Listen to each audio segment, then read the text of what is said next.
Hi, so this is a video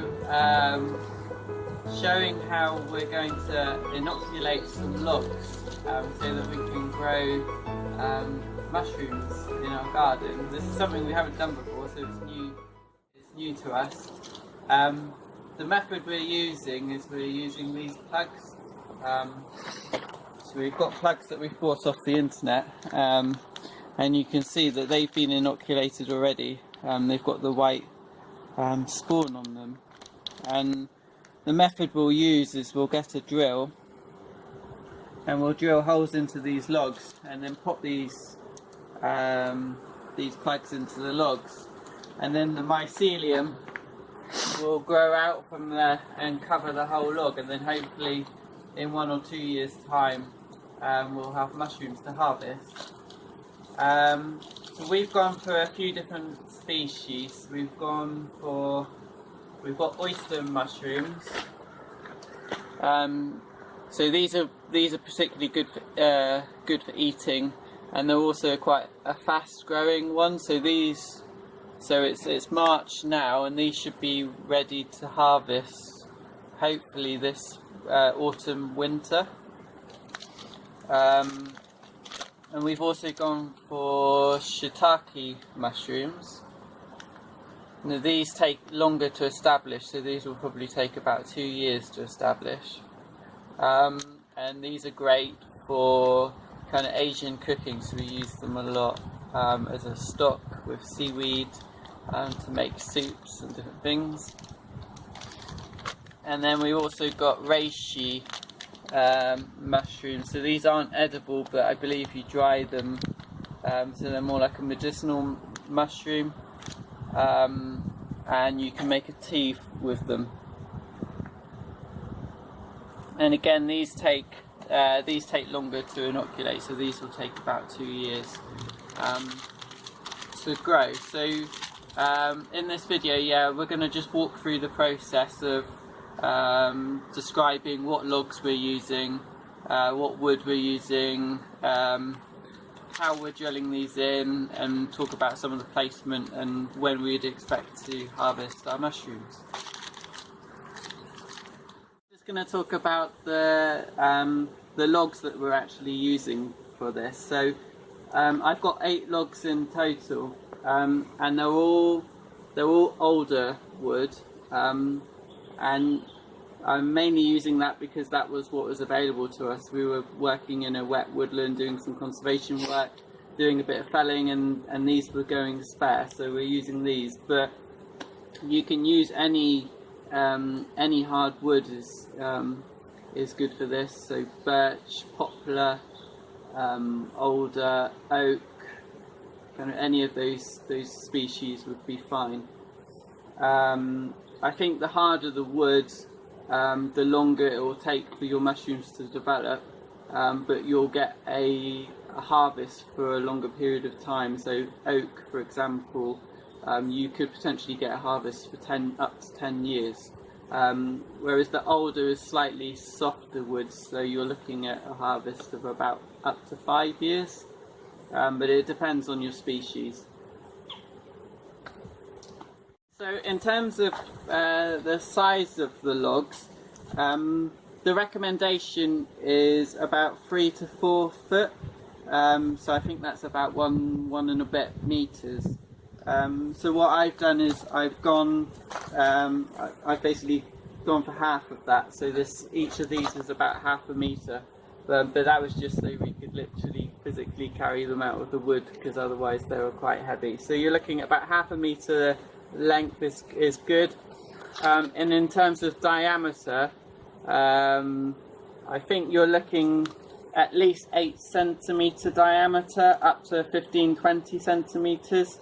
So these are kind of up to the near the upper limit of that. So these are about 15-20 centimeters. So you don't really want to go any bigger than that.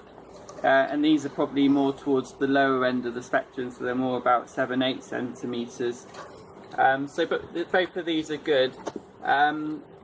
When you're considering what size to get, I think the thinking is with a smaller diameter, the mushrooms again will probably inoculate quicker, but because there's less wood in there, they probably won't last as long. Whereas with the bigger logs, it might take a little bit more time for the mycelium to spread throughout, but they'll probably last longer.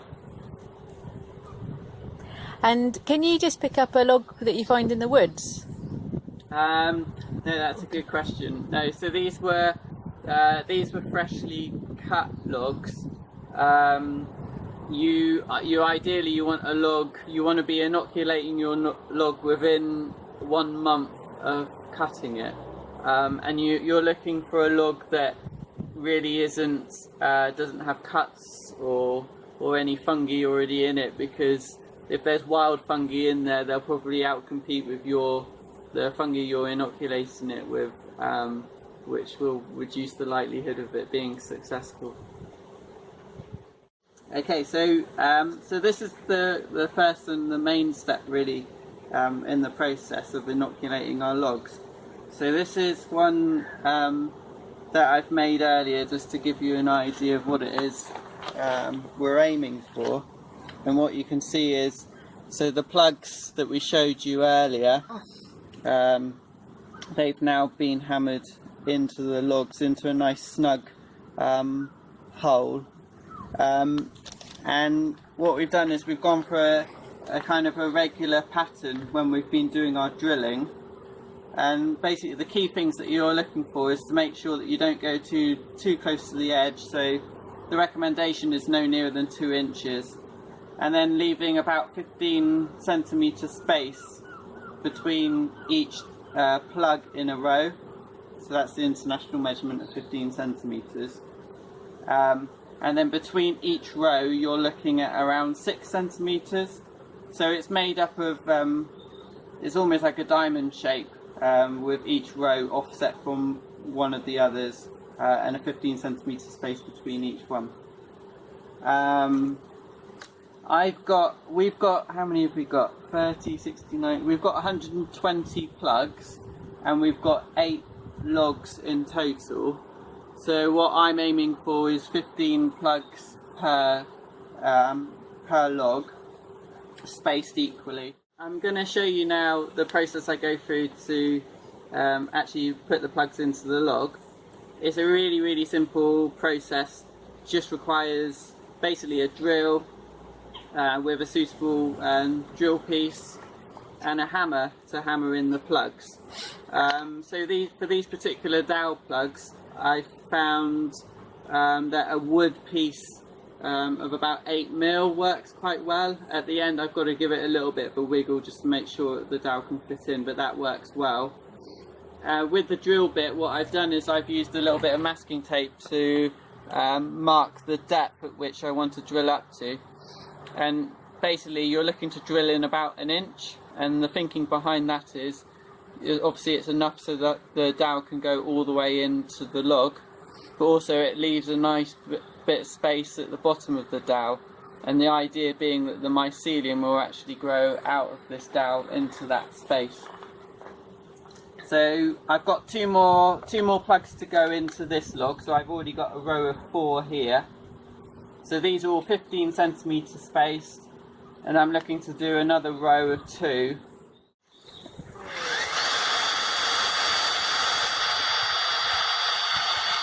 So I drill in 1 inch, and then just give it a little bit of a wiggle because this drill bit is a little bit too tight. Pull it out, and then I'll do the second hole.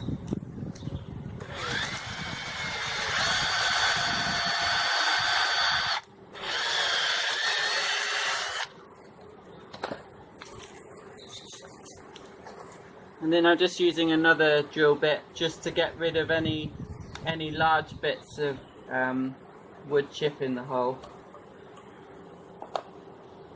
And then I get the plugs, put them in the hole,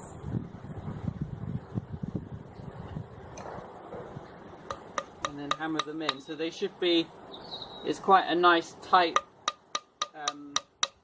snug fit, but they actually go in relatively easily, sort of a nice fit.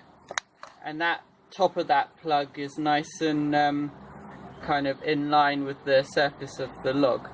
So in the next step we'll be putting some wax over that to seal it up.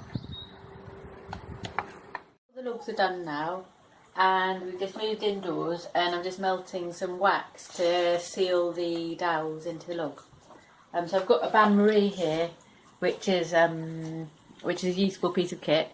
But if you don't have this, you can use a glass bowl inside a pan. So you're just looking for something, some way of warming wax without being directly on the heat, so over some water. And I've got a big lump of beeswax here, and I've got a dedicated grater for the beeswax because it will be covered. You can get beeswax in pellets as well, which are easier to manage. Move back outdoors, and now I'm just using a paintbrush and just dabbing wax on the top of the plugs. And basically that just acts as a seal then, so that other fungi can't get in and spoil the log.